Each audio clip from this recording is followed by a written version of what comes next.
Something that's been causing a stir online this week is Specialized selling a £3,100 alloy bike. It's the new Specialized Allez Sprint. I historically did have an Allez Sprint. It comes with Shimano 105 Di2 12-speed, DT Swiss R470 wheels, a carbon fork, and in typical Specialized fashion, they're calling it the fastest alloy road bike in history. What do you make of high-end alloy bikes, Pete? Well, I come from a time where, a lot of people were racing alloy bikes. Whenever I started, early 2000s, you would have some carbon bikes, but a lot of people would have been riding aluminium. I'm not quite old enough to have been from the steel generation, but I think I had really good memories. I had a Cannondale Cade 7 in about 2000, and I actually got it for my 18th birthday, 2004 to 2007, and I went from that bike to carbon bikes for a couple of years, and it was a couple of years before I felt like I liked a bike as much as that one, even though I was riding carbon bikes. I think sometimes people just go crazy for carbon. The other thing is, when I started with Madison Genesis, we were racing steel bikes, so I probably have ridden and still own perhaps the fastest steel bike that's ever existed. I remember that. That was like a big thing, wasn't it? Oh yeah, it was huge. Reynolds 953 Protein steel. Yeah. And it was massive. Because at that point, I think all the Genesis bikes were steel, and then at the end of that second year of the team, they then brought out a carbon. But I think they just admitted that for performance, you were never quite going to be able to get the same thing with steel as you could with carbon. But it's still a lovely bike. And what's the highest level that you've ridden a steel bike? I mean, I did one season on a British Continental team, raced the Commonwealth Games on a steel bike, raced Tour of Britain on a steel bike. Commonwealth Games on a steel bike? Yeah. That is legendary. Yeah. What's the highest level you raced an alloy bike? I would have been racing it in, that was whenever I was coming through. So, like lower level pro races, and I won the Northeast Divisional Championships on an alloy bike. And but at the same time, obviously, you're comparing that with, I think the thing really here is it shows just how all bikes are getting more expensive, regardless of what material you're using. And it's just a case of kind of whether that's justified and that kind of thing. And even the fact that it's only got 105 on it, it would be interesting to put... You say that. What you should do, you and Francis need to get one of these, put the best wheels on it, put the best group set on it, and just see how it performs. Because I'm sure it probably, it would be marginal differences, really. 105 Di2 is basically a high-end group set now. Right. This is the thing we talk about a lot, is... I really want to try it. Us growing up with group sets, 105 was like entry level. Yeah. Whereas that isn't the case anymore. It is as good as Dura-Race, it's just a bit heavier. Yeah. So in terms of performance, it will be exceptional. The difference between that bike with 105 Di2 and that bike with Dura-Race Di2 is going to be negligible. Yeah, but I think the wheels might be, the wheels are junk. The wheels are probably where junk, you get the biggest difference. That would be a big difference. Upgrade the wheels. But that goes for any bike. You can upgrade the wheels and make a big difference. So most people that listen to this, if they do race, they probably do crit races rather than stage races, etc., etc. Is there an argument that an alloy bike is a better or worse race bike for crit racing? I mean, one thing I know about crit races is that there's a lot of crashes, and is it more likely to end up in 6 pieces at the end of it? Absolutely not. So that I remember Roger Hammond, who was DS at Madison. Obviously, he was trying to plug the steel bikes, but he was saying, I don't understand how amateur cyclists buy carbon bikes, because they're just so, they are very... It's just so breakable. Yeah. When I used to race on steel or alloy, and I always used to buy alloy bikes. I used to buy basically alloy frames. So I had an Allez Sprint, I had a Cade 12, and then put really, really top end everything on them, and used to end up with a light, really good bike. Was that for money reasons, or was that for durability reasons, or just everything really? It was a better value. It always felt like better value, because I was essentially saving a couple of grand on a bike. And still getting something that performed really well. I don't know. I mean, I reckon there's probably more variety in terms of quality with carbon than anything else, because, there's plenty of bad carbon bikes out there. I think you do get what you pay for, even within the carbon range, there's still a huge difference. So people just, it's a typical thing. Oh, carbon bike, oh, that one's going to be better. You know, that's just how a lot of people think. But it's, you know, usually it's more complicated than that. I know what Francis will be thinking here. He'll be thinking, if you crash a carbon bike, it can be repaired for a few £100. If you crash an alloy bike to the extent that You've actually broken it? you've broken it, it's a write-off. Yeah, but how many crashes would you have where the alloy bike will be completely not a scratch, and then the carbon bike's in 3 pieces? Yeah, that's kind of the playoff, isn't Yeah. it? I guess the challenge with this now, though, is this is £3,100 for an alloy bike. If you wrote that frame off, that frame on its own is probably £1,500. Whereas when we were racing alloy bikes, the frame was probably 400 quid. Yeah, yeah. So if you did write the frame off, it would be not easy, but a lot easier to just replace the frame, move your stuff over and crack on. Yeah, I mean, I don't even think like insurance was that much of a thing back then, because it just wasn't as necessary. You know, you could handle replacing a £800 frame in the same way as, you know, whereas these days, if your frame's $3,000, it's like you're not going to just have that money waiting to buy it to replace it. Yeah, That's why and obviously that's why insurance is so common these days. Emily and myself used to live right by Lee Valley Velo Park, where they used to do crit racing. We used to race time trials there, things like that. And we quite often go to the crit races because we always knew people racing.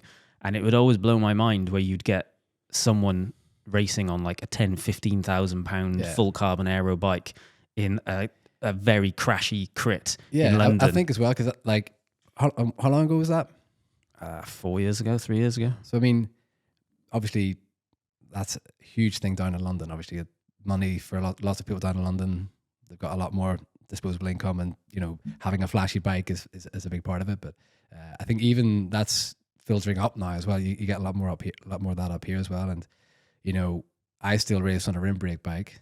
I have multiple bikes with disc brakes, but they're not race bikes. So any of the races I've done recently, I've still do it on rim brakes. And I'm not anti-disc brake. It's just at this point, racing road races and spending lots of money on a bike like that is just not something that I'm interested in. And I'm still happy with what I have. You know, it was fairly recently. I think it's really interesting that like Ineos were one of the last teams to make that change. You know, I think it was Bernal won the Giro on a rim brake bike.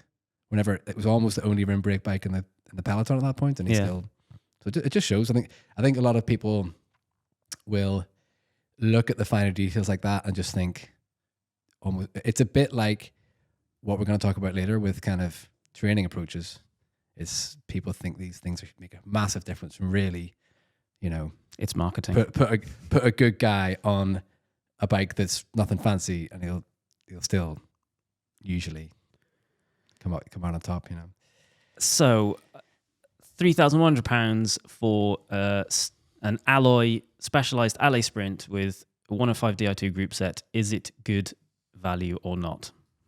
I would have to ride the bike. I'm sorry. Oh, he's playing it safe. He's playing it safe.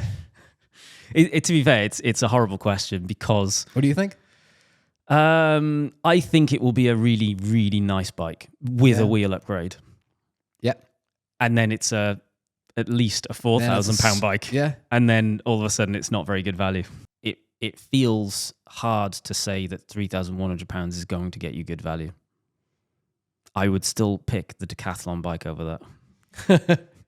Yeah, I'm looking. You got lots of these kind of lower end bikes. I really want to know which one's your favorite. Is it here? No, it's not. I think we gave it to charity. There's an £850 Decathlon with hydraulic brakes but mechanical shifters, 105 group set. It's great. I think you would really like it, right. And I think you would win races on it. Right now. A few years ago, maybe. On the subject of races, you said you still do the odd race. What have you done in the last few years? Very little. Just like a couple of local crits. A couple of local road races. I was working with the cycling team this year and did a couple with them. I think the main thing that I've done in the last couple of years that I really focused on and actually trained for and enjoyed was the Dirty Reaver. So I did the Dirty Reaver last year, which was amazing. I mean, I've been just riding gravel myself for the last 3 or 4 years and absolutely love it. it is 100% my favorite just way of riding right now. And it was also like 200 Ks off road, like 8.5 hours. Yeah. I think the best guys were doing it in kind of just under 7, but still, it was a new challenge. I think that was what appealed to me about it as well. It was sort of not just racing something that I used to do at a level far below what I used to be at. It was doing something completely new that I didn't have any comparisons with my sort of former racing self. And that's actually a really good point, and it's something that I've struggled so much with over the last decade, is comparing myself to my former self. It's literally taken about 6 years for me to get to a point where I go, right, okay, so this is now the new normal. Yeah. Whereas I still used to think that I could like get there. Yeah, I think, to be honest, I haven't taken it as seriously in any way as I used to. You know, I've never really knuckled down and thought, right, I'm actually going to see what I can really do at this point. I think just my life priorities are different, and my life's just so much more busy now. But I think comparison with yourself sometimes can be positive whenever you're on the up. You know, it's good sometimes to see improvements and, you know, I was able to do this thing I wasn't able to do 6 months ago or whatever. But obviously you can't stay at the top of the mountain forever. And sometimes I think whenever you're on the way down, or if you're not taking things as seriously as you used to, it's just important to understand that it's like, there's a reason that I'm not at this level. And that's because I'm doing other things with my life, or my priorities have changed, and just not beating yourself up. Like there's a reason that I used to be able to just pedal around at 250 watts for 5 hours with this, because that's most of what I did with my life. Whereas these days, you know, so many other things that are important that I enjoy, and so I can still enjoy riding my bike, but just try not to have that negative voice in my head telling me that I used to be way better at it. So yeah, I think it's really sad, and it's one thing I see actually sometimes with clients that I have had, is that they start out and they're super ambitious and they really want to improve, and they put everything into it, and you know, they show real dedication, and the fact that they decide to get a coach to help them, obviously it means they're taking it seriously. And then, you know, they see improvements or whatever, and it happened a lot through COVID. I think whenever COVID happened and racing fell away, and it was really difficult for people to keep going, and a lot of them stopped, and a lot of them don't even really ride anymore. And it's kind of sad, because it's basically saying, okay, I am really interested in cycling if I can do it at this very, very high level that I'm setting for myself. And I would rather not bother than be slower than I used to be. Yeah. You know, which is really sad, because cycling is, or any kind of, anything you get into that you want to put that much time and effort into, you must have some kind of passion for it and some kind of joy for it. And just letting that completely fall away from your life, which, to be honest, I kind of did a little bit whenever I stopped racing. It took me quite a long time to come back to it and be able to just enjoy training and enjoy riding my bike without it being, I kind of knew that it would always be part of my life, but for some people, they just completely leave it. Yeah. And that's a sad thing.